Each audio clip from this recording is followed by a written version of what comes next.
हम लोग mechanical properties of fluids continue करेंगे। कल हम लोगों ने स्टार्ट किया था बर्नौलीज थ्योरम के बारे में पढ़ना, मतलब स्ट्रीमलाइन फ्लूइड डायनेमिक्स के बारे में पढ़ना बेसिकली।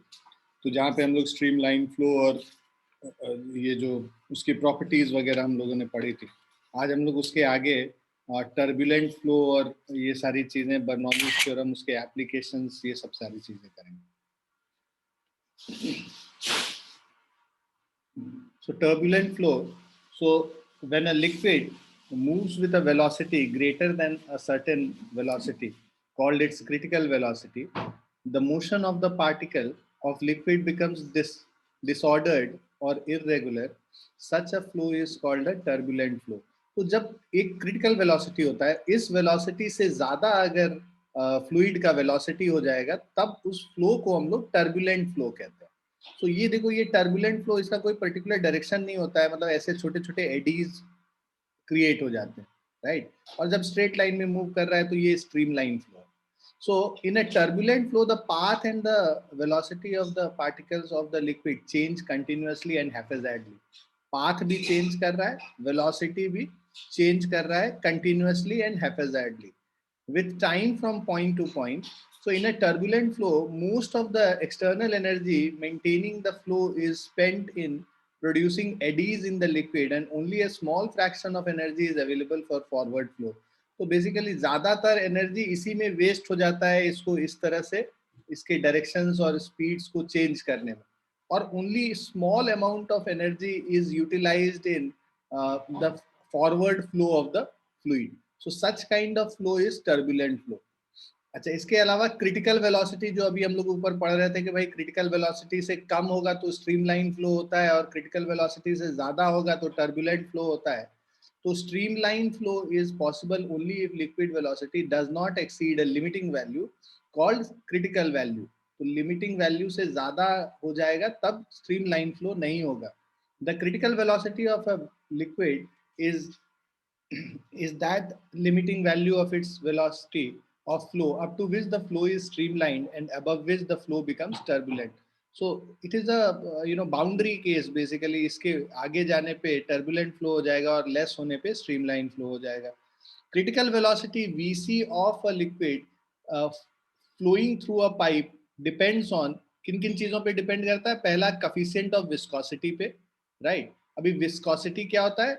एक लेयर का दूसरे लेयर के ऊपर जो फ्रिक्शन होता है. तो there are so various layers of liquid. So each layer when it flows over the other layer, there is a force of friction. That force of friction between two layers of fluid is called viscous force. और यही coefficient of viscosity वो बताता है कि कितना viscous force है. तो critical velocity depend करेगा कोएफिशिएंट ऑफ विस्कोसिटी पे, डेंसिटी ऑफ द लिक्विड पे डिपेंड करेगा, डायमीटर ऑफ द ट्यूब पे डिपेंड करेगा. ये तीन चीजों पे डिपेंड करता है. कोएफिशिएंट ऑफ विस्कोसिटी को ईटा से रिप्रेजेंट करते हैं, डेंसिटी को रो से, और डायमीटर को कैपिटल डी से. तो अगर हम इसको लिखें, बेसिकली इसका जो प्रूफ है डायमेंशनल फॉर्मूला से हम लोग प्रूफ करते हैं. Proof is not important, what is important is the relation basically. So critical velocity is k times n raised to the power a, rho raised to the power b, d raised to the power c. a b c का value हम लोग निकालते हैं तो a का value 1 आता है, b का -1 और c का -1. कैसे निकालते हैं ये तुम लोग देख लेना, बट हाँ एग्जाम में तो इसकी जरूरत नहीं पड़ेगी हम लोग को.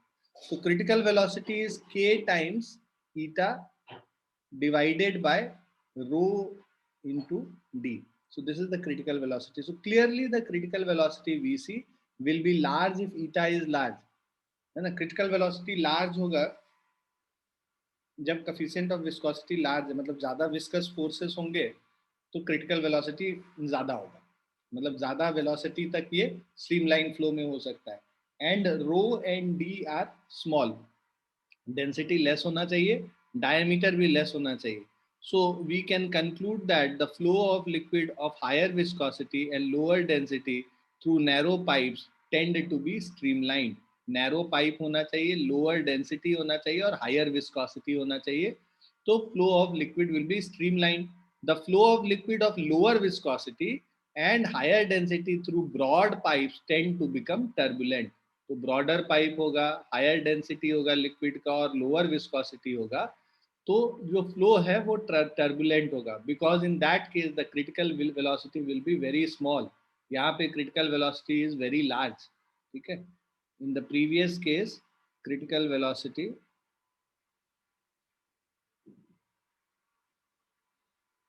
is very large. Is it clear बच्चों? Yes, sir.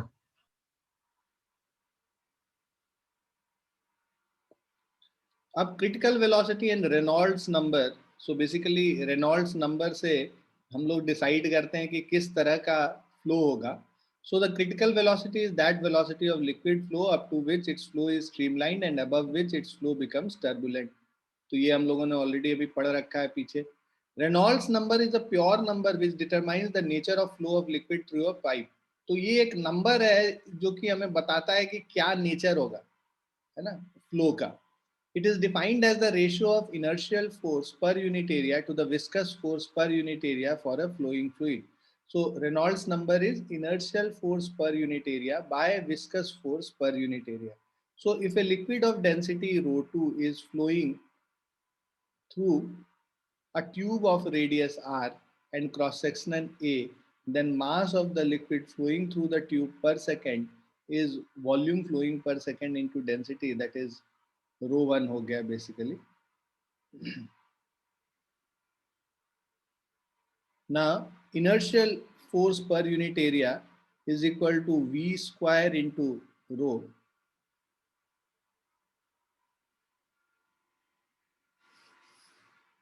Now, viscous force per unit area is F by A. So, eta V by R हो गया. So, by definition of Reynolds number inertial force per unit area by viscous force per unit area. तुम इतना खैर derivation नहीं जानना है हम लोग को, तो ये वैल्यू जानना है. So Reynolds number is represented by velocity into density into radius by coefficient of viscosity, V rho R by eta. So if the value of Reynolds number lies between 0 to 2000, the flow of the liquid is streamlined or laminar. If the value of the Reynolds number lies between 2000 to 3000, the flow is unstable and changing between streamlined to turbulent.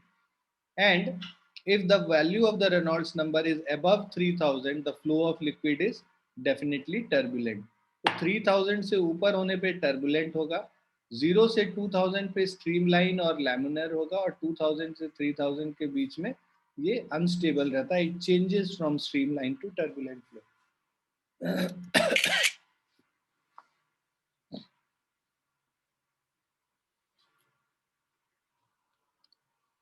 Now in this question, the flow rate of water from the tap of diameter 1.25 centimeter is 0.48 liters per minute. ठीक है. Now, so ये देखो, volume V upon T is equal to, ये volume है, V upon T is 0.48 liters per minute.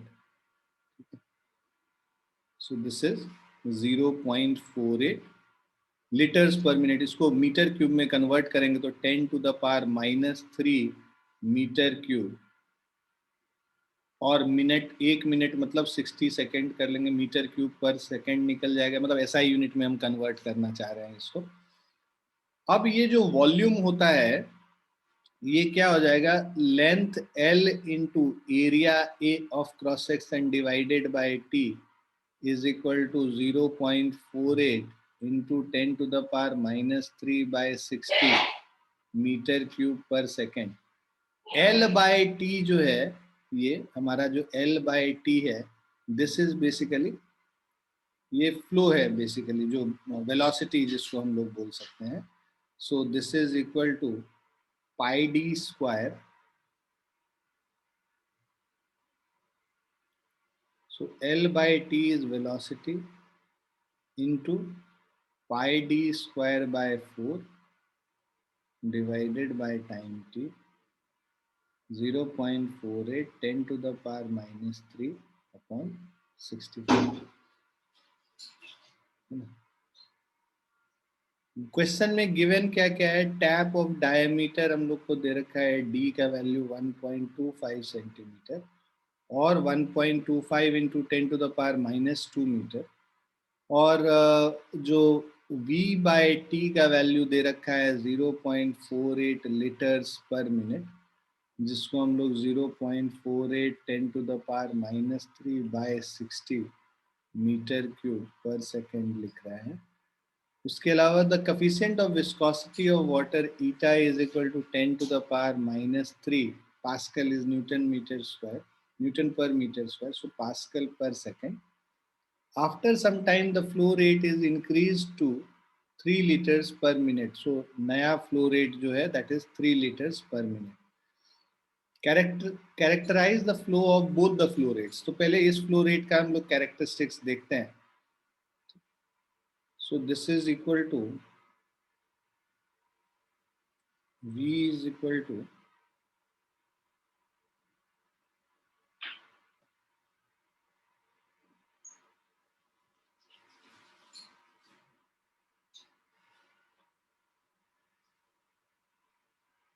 4 into 0.48 into 10⁻⁻³ by 60. ये 4 जाके इधर divide हो गया.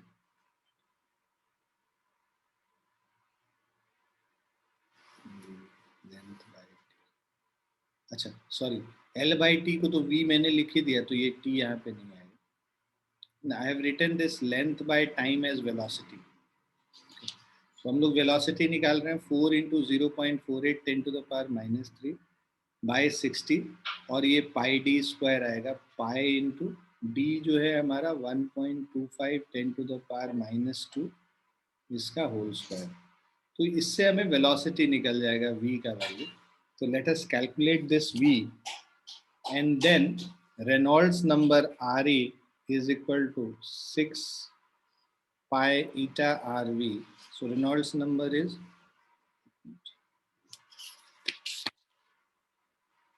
तो ये तो स्टोक्स लॉ होता है 6 पाई eta RV. नहीं ये कर रहे हैं, v rho r by eta. ठीक है, this is your Reynolds number. So we'll calculate this.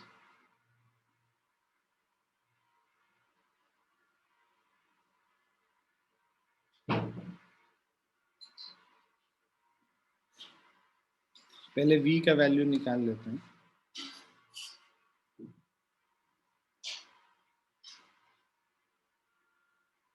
Four into 0.48.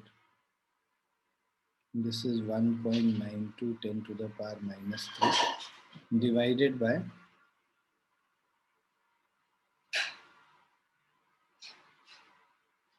60 into 3.12.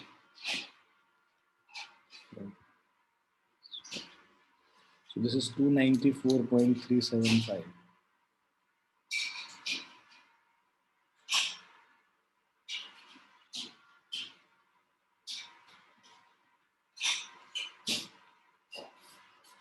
So this will be 19.2 divided by 294.375.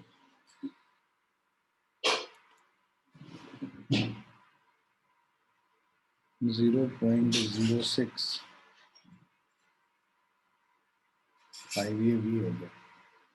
Now we'll put the values here. So V is 0.065. Density is given as density. अच्छा water का है, तो water का density 1000 kg per metre cube हो जाएगा. और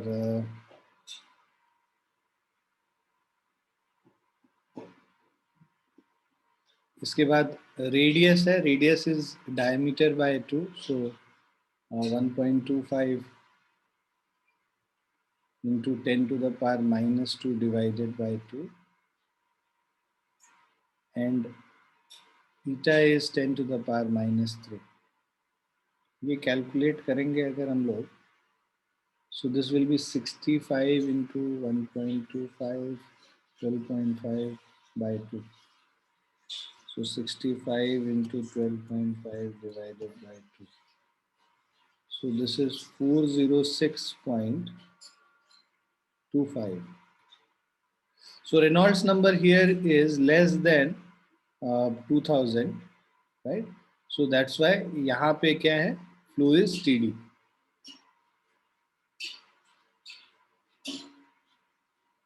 So यहाँ पे steady flow है.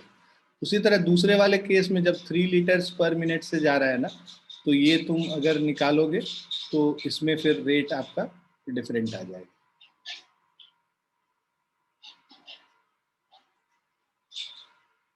So बेसिकली यही समझ लो कि ये 0.48 था तो इतना है, और यही अगर 3 होगा तो 0.43 डिवाइडेड बाय 0.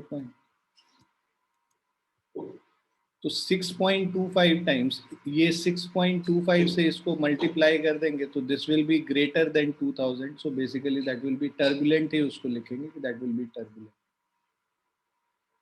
सेकेंड केस में इसी तरह से हम लोग निकाल लेंगे, टर्बुलेंट आएगा उसको.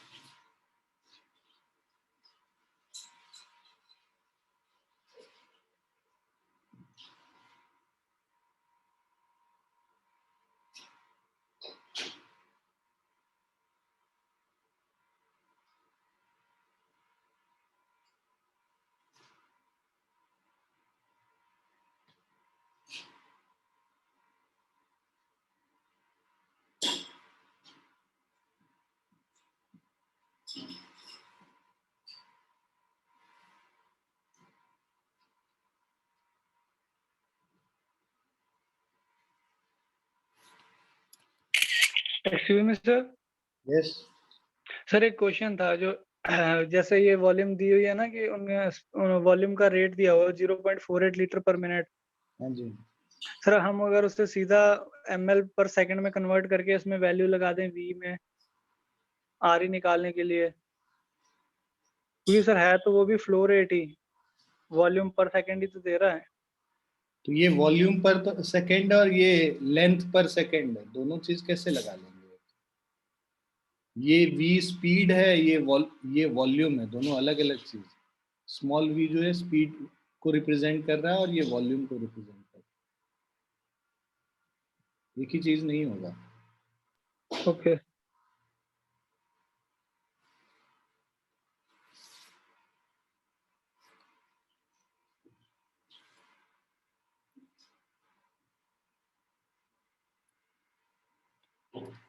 Now equation of continuity.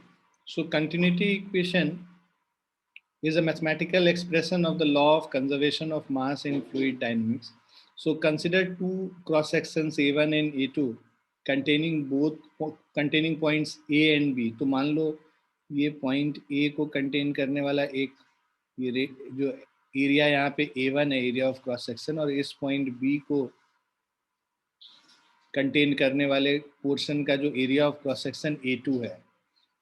Late speed of fluid be V1 and V2 respectively at points A and B. तो यहाँ पे जो स्पीड ऑफ लिक्विड है V1 है, इस पॉइंट पे स्पीड ऑफ लिक्विड V2 है. As the fluid is compressible, the amount of fluid entering A1 in time delta t must be leaving A2 at the same time. मतलब जो liquid, देखो ये incompressible liquid है, तो अगर incompressible है तो जितना वॉल्यूम ऑफ लिक्विड इसमें फ्लो करेगा अंदर, उतना ही वॉल्यूम ऑफ लिक्विड इससे बाहर निकलेगा. तो volume of liquid which is flowing inside is equal to A1 V1 into delta T. So basically delta T time में जो लेंथ कवर किया, ये स्पीड इनटू टाइम करके ये निकालते हैं. यहाँ पे डेल्टा टी टाइम में जो लेंथ कवर करेगा वो V2 डेल्टा टी करेगा. अब ये A2 into V2 delta T कर लेंगे तो is equal to, this is equal, so this is the volume which is going out per second and this is the volume which is coming in per second. So these are equal. Delta T cancel कर लेते हैं तो A1 V1 is equal to A2 V2. तो equation of continuity है. कैसे आ रहा है बहुत ज़्यादा इंपॉर्टेंट नहीं है, ये पता होना चाहिए कि अगर area of cross section A1 और यहाँ पे जो स्पीड ऑफ लिक्विड है वो V1 है, और यहाँ area of cross section A2 और यहाँ जो स्पीड ऑफ लिक्विड है वो V2 है, तो A1 into V1 is equal to A2 into V2. So product of area of cross section and the speed remains the same at all points of a tube of flow. So A into V is equal to constant. इसको हम लोग equation of continuity कहते हैं. या area of cross section is inversely proportional to velocity. ये V आएगा, इधर आएगा constant by velocity, तो inversely proportional to velocity. मतलब कि जहाँ पे एरिया ज्यादा होगा स्पीड कम होगा, जहाँ एरिया कम होगा वहाँ स्पीड ज्यादा होगा. तो जो हम लोग को जब गार्डन में हम लोग वाटर करते हैं प्लांट्स को, तो हम लोग क्या है कि पाइप के जो एरिया ऑफ क्रॉस सेक्शन को कम कर देते हैं, जिससे वेलोसिटी ज्यादा हो जाता है और फ्लो रेट ज्यादा. आप देखते हो कि स्पीड से ज्यादा दूर तक हम पानी जो है गार्डन में डाल पाते हैं. So this expression is called equation of continuity for the steady flow of an incompressible and non-viscous liquid. The velocity of flow is independent of the liquid, assuming the liquid to be non-viscous. So the velocity of flow will increase if cross section decreases and vice versa. That is why some examples are, इसको जो बता रहा है पहला कि in hilly region where the river is narrow and shallow, that is small cross section, the water current will be faster, while in plains where the river is wide and deep, the current will be slower, and so deep water will appear to be still. Second, when water falls from the tap, the velocity of falling water under the action of gravity will increase. यहाँ velocity कम होगा और इस point पे velocity ज़्यादा होगा. जैसे जैसे नीचे आएगा velocity increase करेगा, है ना. velocity increase करेगा तो area of cross section क्या है, वो decrease करेगा. तो ऐसा tapered form of water आता है. So in accordance with the continuity equation, the cross section of the water stream will decrease जैसे जैसे नीचे आएगा. That is, falling stream of water becomes narrower. Clear, बच्चों? Yes, sir. Now, uniform and non-uniform flow. A flow is said to be uniform at any instant of time if the velocity vector does not vary along the direction of flow. तो यहाँ पे जो velocity vector और यहाँ जो velocity vector same होगा, v2 is equal to v1 है, तब uniform flow बोलेंगे. If in non-uniform flow velocity varies in the direction of flow, यहाँ पे velocity और यहाँ पे velocity अलग अलग होगा, है ना. v2 will be greater than v1, right? तो ये नॉन यूनिफॉर्म फ्लो होगी, क्योंकि यहाँ एरिया कम है ना, तो वेलोसिटी ज्यादा है, तो ये नॉन यूनिफॉर्म फ्लो होगी.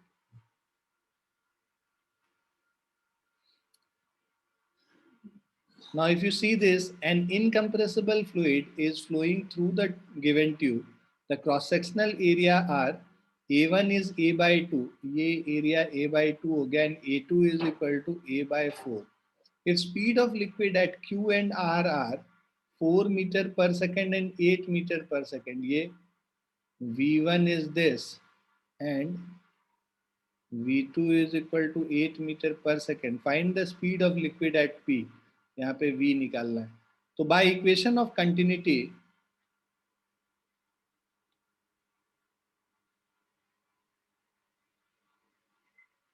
A into V is equal to A1 V1 plus A2 V2.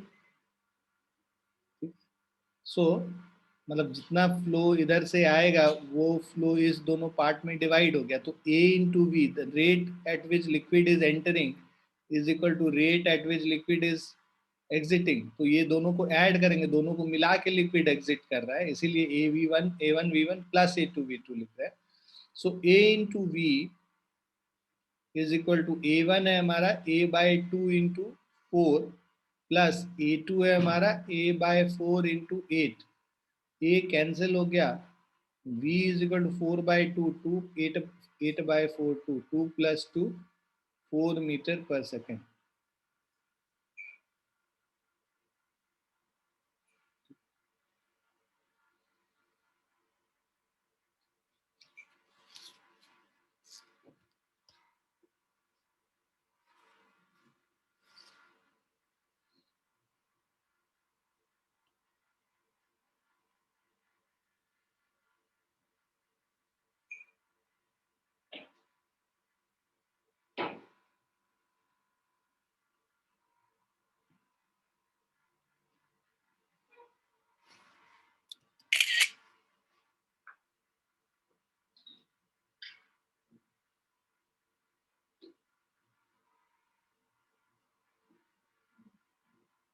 लिख लिया बच्चों?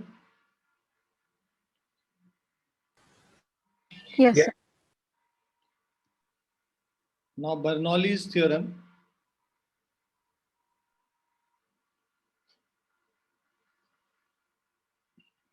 So compressible and incompressible flow. In compressible flow and density of fluid varies. The density of fluid varies from point to point. That is, density is not constant for the fluid, whereas in incompressible flow, the density of fluid remains constant. तो compressible अगर flow होगा तो density is not constant, and so density is not constant for compressible flow. और अगर incompressible flow है तो density of fluid remains constant. So liquids are generally incompressible while gases are compressible. तो हम लोग अभी जो लिक्विड के फ्लो के बारे में पढ़ रहे हैं. So energy of ideal fluid flow. So every point of an ideal fluid flow is associated with three kind of energies. One is kinetic energy, other is potential energy, and third is pressure energy. तो पहले ये सब होता क्या है? Kinetic energy, if a liquid of mass m and volume v is flowing with velocity v, so kinetic energy half mv square होता है. So kinetic energy per unit volume निकालना होगा तो half m by v square या half rho v square हो गया. Potential energy of a mass m and volume v is at height h, मान लो, और उसका पोटेंशियल एनर्जी निकालना होगा तो mgh होगा. Potential energy per unit volume is rho g h. So this is kinetic energy per unit volume. और यहाँ पे this is potential energy per unit volume. Now pressure energy third.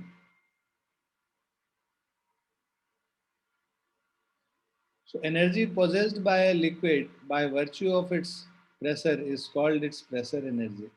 So a liquid under pressure can do work and so possess energy. For example, a liquid in a cylinder can drive a piston as shown in the figure.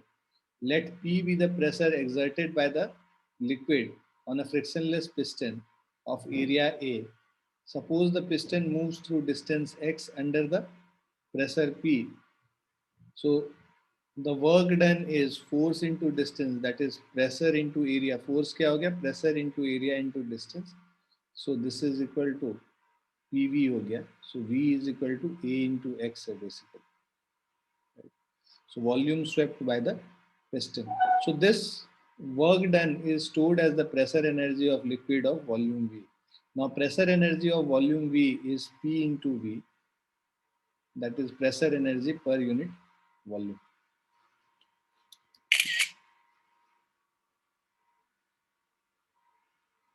So pressure energy per unit volume अगर हम लोग निकालेंगे तो P into V by V कर लेंगे. तो this is pressure energy per unit volume. यही pressure energy per unit mass निकालना होगा तो पी वी बाई एम कर देंगे तो that is P by rho. तो प्रेशर हेड अगर हम लोग को निकालना होगा, pressure energy per unit weight of liquid is called pressure head. तो पी बाई रो जी कर देते हैं तो this is pressure head. Now ideal, ये सब टर्म्स हैं बेसिकली. अभी हम लोग इसको यूज करेंगे जब बर्नौलीज थ्योरम को प्रूव करेंगे और उसका जो एक्सप्लेनेशन होगा.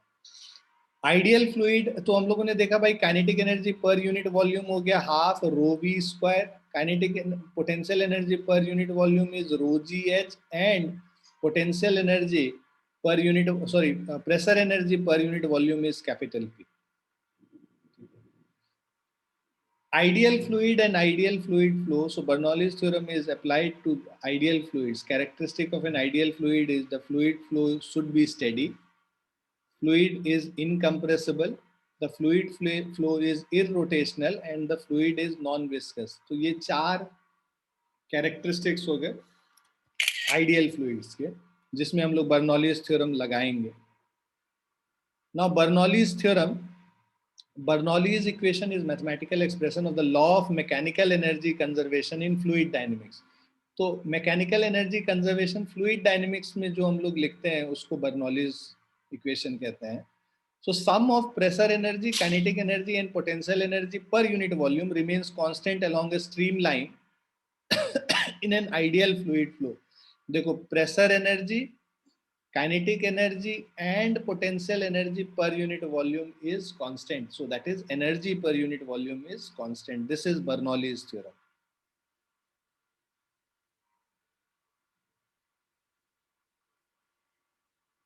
ठीक है, तो pressure energy per unit volume को P से रिप्रेजेंट कर रहे हैं, और kinetic energy per unit volume को हाफ रो वी स्क्वायर से, और potential energy per unit volume को रो जी एच से. सो दिस इज कांस्टेंट, ये याद रखोगे, इसी को यूज करेंगे हम लोग ज्यादातर क्वेश्चन में. For 2 points in the liquid at different height, P1 plus rho g H1 plus half rho V1 square is equal to P2 plus rho g H2 plus half rho V2 square. So ये हमारा Bernoulli's theorem हो गया. It can be written as, अच्छा इसी को अगर इन सब को हम लोग डेंसिटी से डिवाइड कर दें तो basically P by rho plus we square by 2 plus G H is also constant. इसको हम लोग बोलते हैं energy per unit mass is constant. यहाँ energy per unit volume is constant था, energy per unit mass is also constant. उसी तरह इस सब को G से भी डिवाइड कर देंगे तो energy per unit weight is also constant, P by rho g plus we square by 2G plus h. तो ये 3 फॉर्म है बर्नौलीज थ्योरम का. ज्यादातर हम लोग ये 1 वाला यूज करेंगे. ये सेकेंड फॉर्म हो गया एनर्जी पर यूनिट मास. पहला था energy per unit volume is constant, दूसरा है energy per unit mass is constant, और तीसरा है energy per unit weight is constant.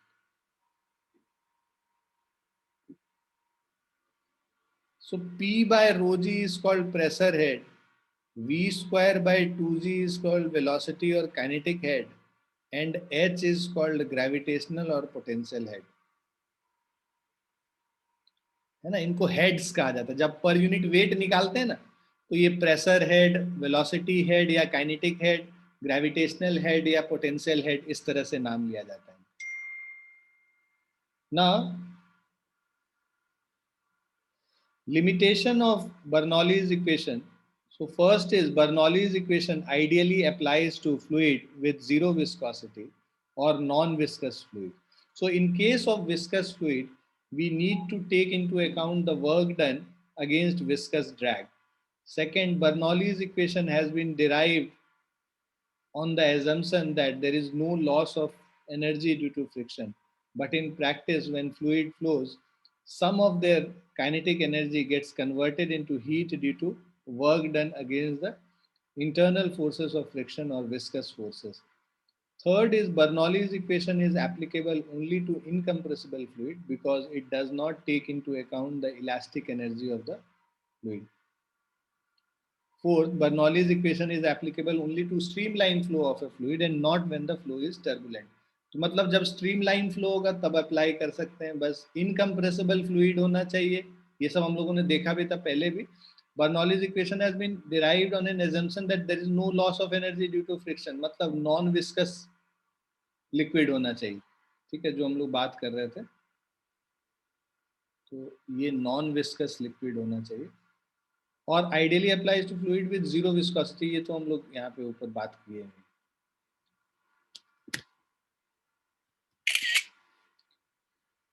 Fifth is Bernoulli's equation does not take into consideration the angular momentum of the fluid, so it cannot be applied when the fluid flows along a curved path. Irrotational path होना चाहिए इसमें.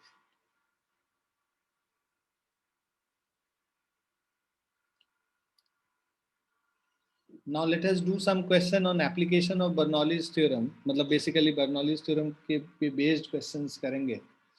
पहला है the reading of pressure meter fitted in a closed pipe is 4.5. P1 is 4.5 into 10 to the power 5 Newton per meter square. ठीक है.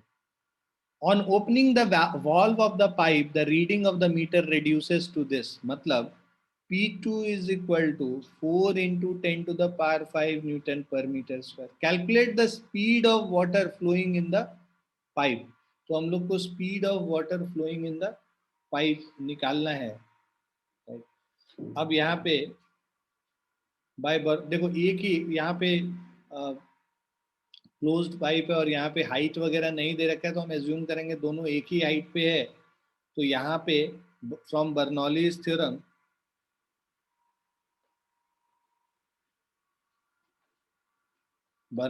Theorem लगाएं तो P1 plus half rho V1 square is equal to P2 plus half rho V2 square.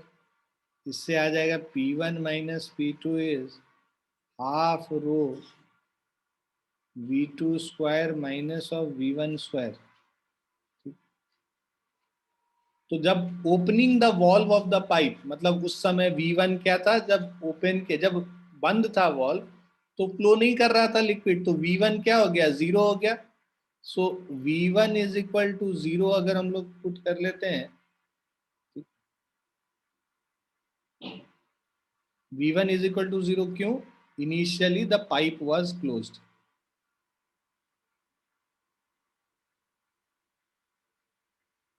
Initially the pipe was closed, तो इससे आ गया P1 minus of P2 is equal to half rho V2 square minus V1 square,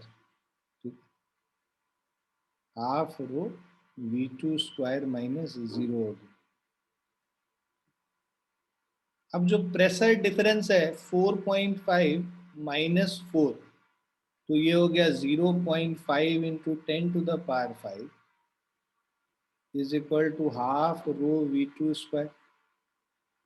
ठीक है, so इससे क्या आ जाएगा, V2 square is equal to 2 into 0.5 into 10⁵ divided by density. Density is 1000 kg per metre cube, V2 square हो गया। सो 2 into 0.5 1 हो गया, तो this is 100, so that means V2 is equal to 10 meter per second.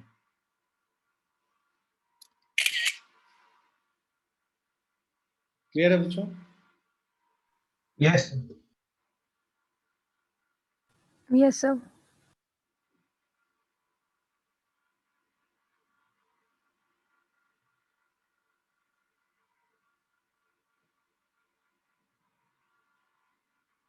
लिख लिया सभी ने?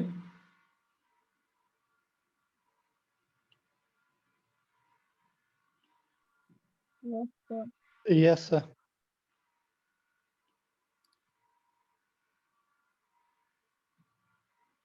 42nd, a figure shows a liquid of density 1200 kg per meter cube flowing steadily in a tube of varying cross section. The cross section at a point A is 1 centimeter square. यहाँ पे जो cross sectional area है A1 is 1 centimeter square and that of B is 20 millimeter square. So A2 is equal to 20 millimeter square. Right. The points A and B are in the same horizontal plane, मतलब height का कोई difference नहीं है. The speed of the liquid at A is 10 centimeter per second.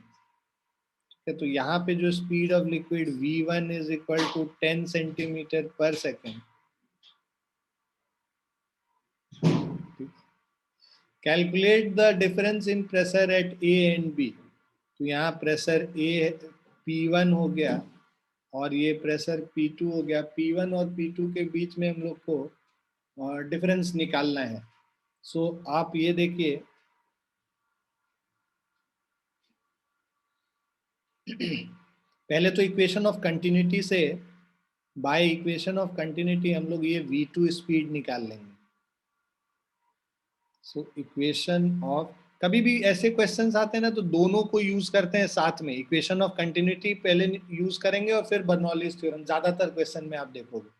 तो equation of continuity अगर हम लोग apply करेंगे तो A1 V1 is equal to A2 V2 1 centimetre square, तो 1 into 10⁻⁻4 metre square into velocity V1 10 into 10⁻⁻2 meter per second is equal to A2 20 into 10⁻⁻6 metre square, millimetre था तो metre square में convert किया, into V2 हमें निकालना है, right. तो अब इसको ये -4 -2 -6 और -6 दोनों कैंसिल हो गया। So 10/20 is equal to V2. This implies V2 is equal to 0.5 meter per second. जब वेलोसिटी निकल गया, अब हम लोग डिफरेंस इन प्रेशर निकालना है। बाय अब हम लोग बर्नौलीज थ्योरम लगाएंगे. So by Bernoulli's theorem, we have P1 plus रो जी. अब हाइट सेम है ना, तो रो जी एच अगर हम लोग लिख भी लेते हैं तो कैंसिल हो जाएगा, अदरवाइज नहीं लिखेंगे तो भी चलेगा. Half rho V1 square is equal to P2 plus rho g h. यहाँ पे भी होगा तो ये रो जी एच और ये रो जी एच कैंसिल हो गया, plus half rho V2 square. So P1 minus P2 is half rho V2 square minus V1 square, or P1 minus P2 is half into liquid of density दे रखा है 1200 kg per meter cube. So इसको use करेंगे 1200 into V2 square. V2 square है 0.5 का square minus V1 square, velocity 0.1.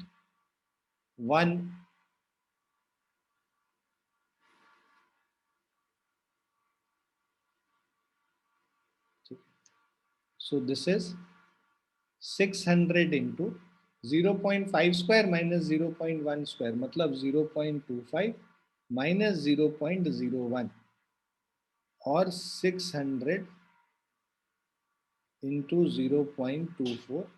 So this will give 24 into 6, 144. 144 Newton per metre square, या फिर इसको 144 pascal भी बोला जा सकता है.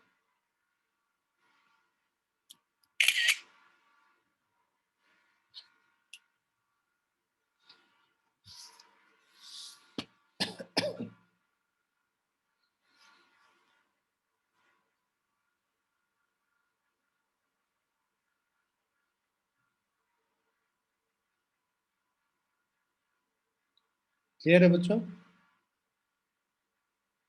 Yes, sir. Yes sir. ये क्वेश्चन सिमिलर है, फटाफट इसको करके आंसर बताइए.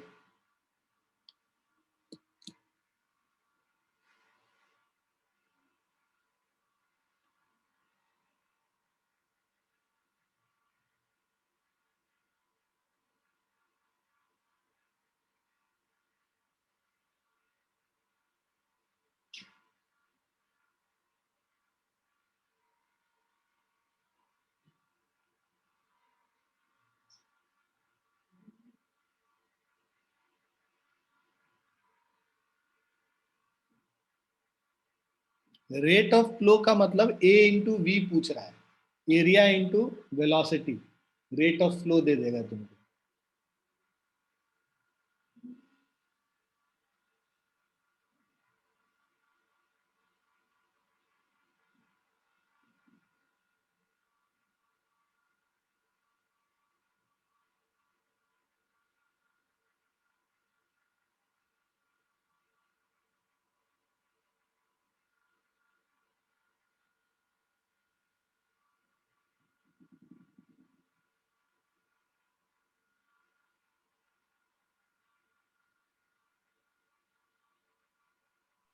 Sir, what is density of water we usually take?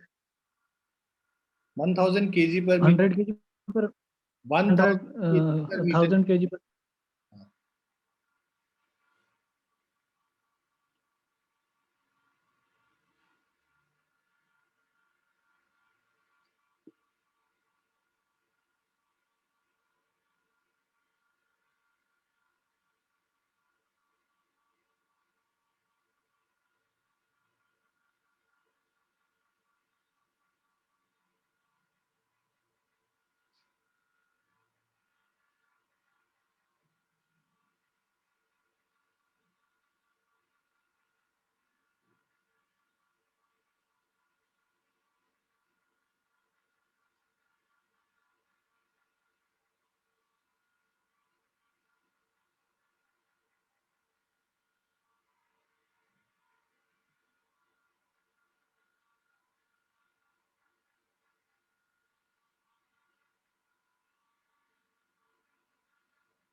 इतना टाइम तो नहीं लगना चाहिए। क्वेश्चन कह रहा है water flows in a horizontal tube as shown in the figure. The pressure of water changes by 600 Newton per meter square, right? So मान लो यहाँ पे प्रेशर P1 है और यहाँ पे प्रेशर P2 है, तो P1 minus P2 is 600 Newton per meter square, where the area of cross section are 30 centimeter square. मतलब A1 is equal to 30 centimeter square and A2 is equal to 15 centimeter square. Find the rate of flow of water through the tube. मतलब हमें V1 भी निकालना है, V2 भी निकालना है। सो दो इक्वेशन को यूज करेंगे, इक्वेशन ऑफ कंटिन्यूटी और इसको दोनों को। So by equation of continuity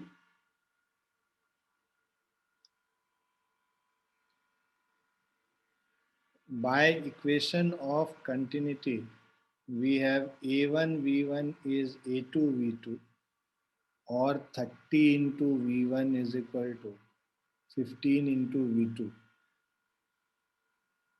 और V1 by V2 is equal to 15 by 30, that is 1 by 2,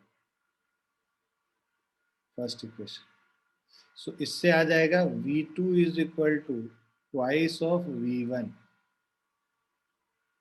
so we will get V2 is equal to twice of V1। इसको कर लो first equation, ठीक। अब हम लोग बर्नौलीज थ्योरम यूज करेंगे। तो by Bernoulli's theorem we have P1 plus, और same height पे है तो P1 plus rho g h plus half rho V1 square is equal to P2 plus rho g h plus half rho V2 square. Rho g h cancel हो गया, P1 minus P2 is half rho V2 square minus V1 square. P1 minus P2 हमें question में दे रखा है 600 is equal to half into rho is 1000, V2 square minus V1 square. V2 क्या है, 2V1 है, मतलब 2V1 का whole square minus V1 square.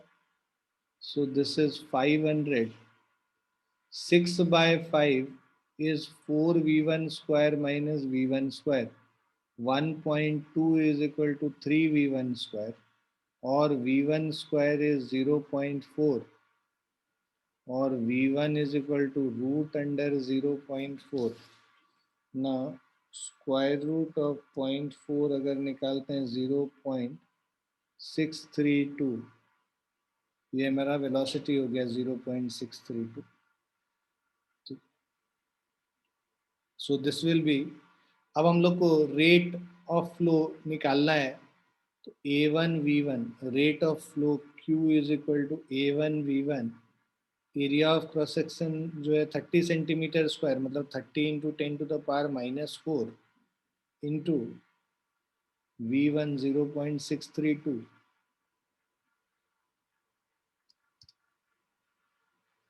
so 1.897 into 10 to the power -3 meter cube per second.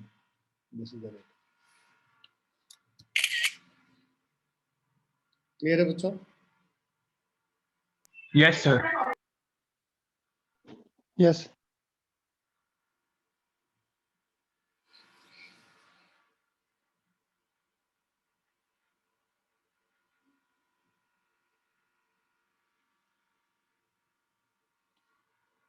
लिख लिया सभी ने? Yes, sir.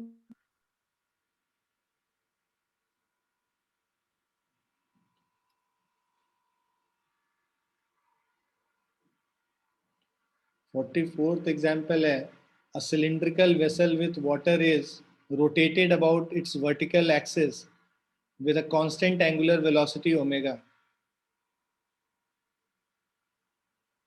तो ये cylindrical vessel है, this is rotated, so cylindrical vessel with water is rotated about its vertical axis with a constant angular velocity omega। so ये जो इसका angular velocity है ये omega है। Find the shape of the free surface of the water. तो अब हमें पता है कि पानी का सरफेस इस तरह से हो जाता है, right.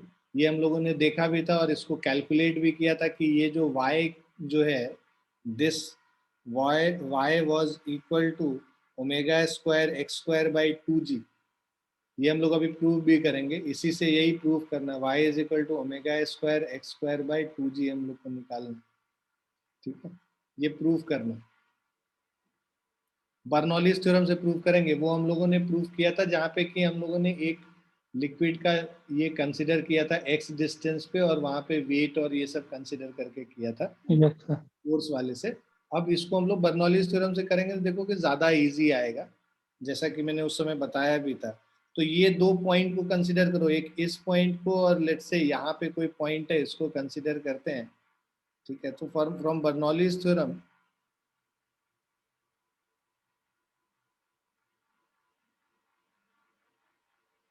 let's say this point is 1 and this point is 2, P1 plus,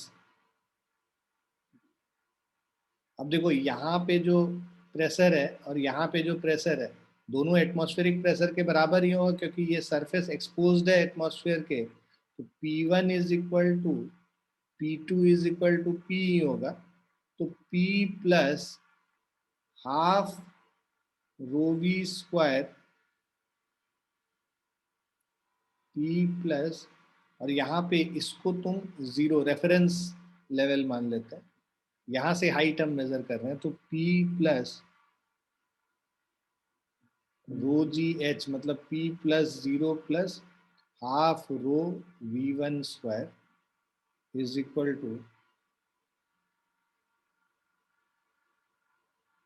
P plus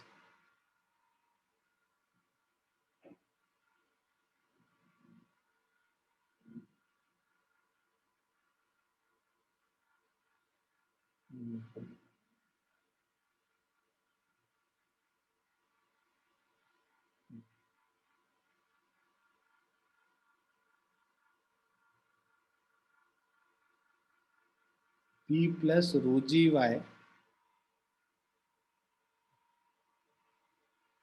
plus half rho V2 square. अब देखो यहाँ पे तो y जीरो था, है ना, तो इसीलिए इसको हम लोगों ने जीरो ले लिया। और V1 अगर हम लोग कंसिडर करेंगे, V1 is equal to omega into zero, मतलब यहाँ पे वेलोसिटी क्या होगा omega into zero, radius zero है तो ये जीरो हो गया। और V2 is equal to omega into ये पूरा जो डिस्टेंस है, मान लो x डिस्टेंस पे कंसिडर करना होता तो हम लोग x लेते, तो जो भी अगर हम लोग x लेते हैं तो ओमेगा इंटू एक्स हो गया, right. So this will be equal to, ये p कैंसिल हो गया, right. So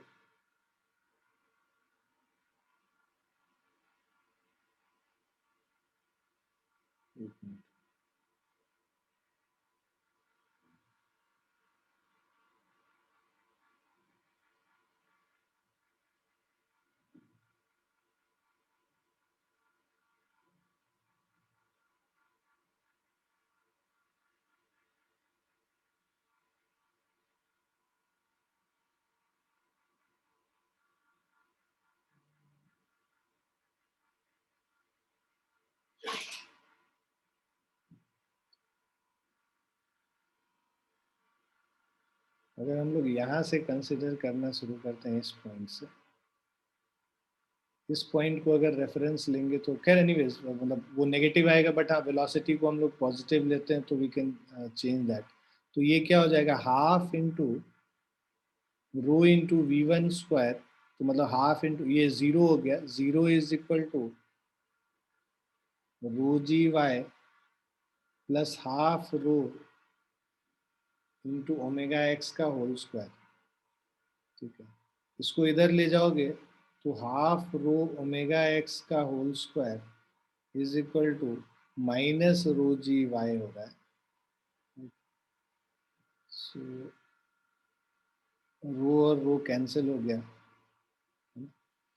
so this is omega square x square by 2g is equal to minus y. So basically ये जो इक्वेशन इस तरह से हम लोग लिख रहे हैं कि y is equal to omega square x square by 2g जो है, मतलब बेसिकली यहाँ पे हम लोग इसका मॉड्यूलस हम लोग लेंगे। अगर हम लोग यहाँ से डिस्टेंस मेजर करते तब माइनस वाई आता, नीचे से मेजर करेंगे तो प्लस वाई ही आएगा। तो वो बेसिकली हम लोग इसका बस ये जो मैग्नीट्यूड है उसको कंसिडर करते हैं। तो जो इनके बीच का जो हाइट डिफरेंस है that is omega square x square by 2g, है ना। इस इक्वेशन से हम लोग को यही निकल के आता है कि the difference is omega square x square by 2g, the height difference between these 2 points. यही हम लोग को यहाँ पे प्रूफ करना था। एक सेकेंड।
सॉरी, क्लियर है बच्चों?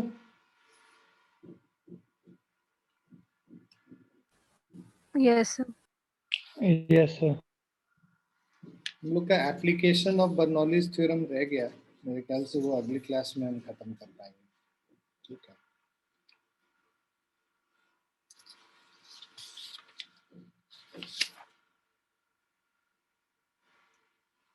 ठीक है बच्चों, विल स्टॉप हियर, है ना। ठीक है, चलो bye and take care everyone.